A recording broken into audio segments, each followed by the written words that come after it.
Monsoon महाराष्ट्रात दाखल, सिंधुदुर्ग जिल्ह्यात दमदार पाऊस सुरू।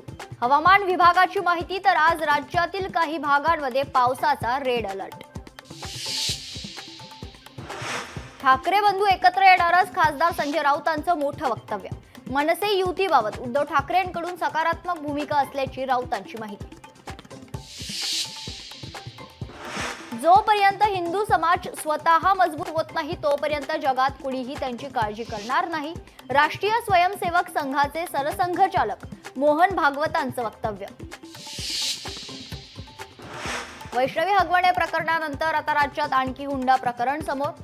पिंपरी चिंचवड आणि अमरावतीमध्ये विवाहित महिलांची आत्महत्या। छत्रपती संभाजीनगरमध्ये एका विवाहितेला हुंड्यासाठी पेट्रोल टाकून जाळण्याचा प्रयत्न।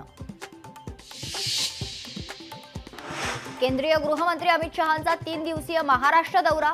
सोमवार आणि मंगळवारी नागपूर, नांदेड, मुंबईत विविध कार्यक्रमांना हजेरी लावणार।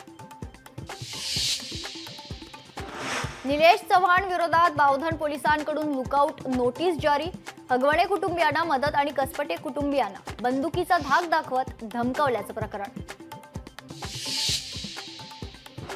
भारत जगातील चौथी सर्वात मोठी अर्थव्यवस्था, जपानला मागे टाकत भारत 4थ्या क्रमांकावर पोहोचला। नीती आयोगाच्या अध्यक्षांची माहिती। तेज प्रताप यादव यांची 6 वर्षांसाठी आरजेडी पक्षातून हकालपट्टी। आरजेडी पक्षाचे प्रमुख लालू प्रसाद यादव यांचा निर्णय।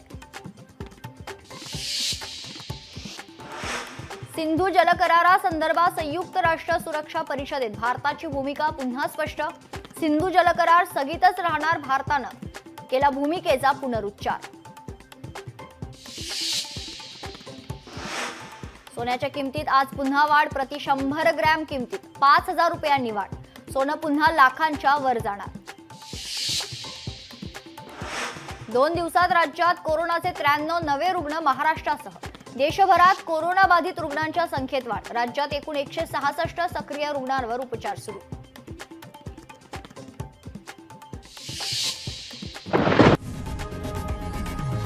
लोकशाही मराठी ऐका, पहा, जागरूक रहा।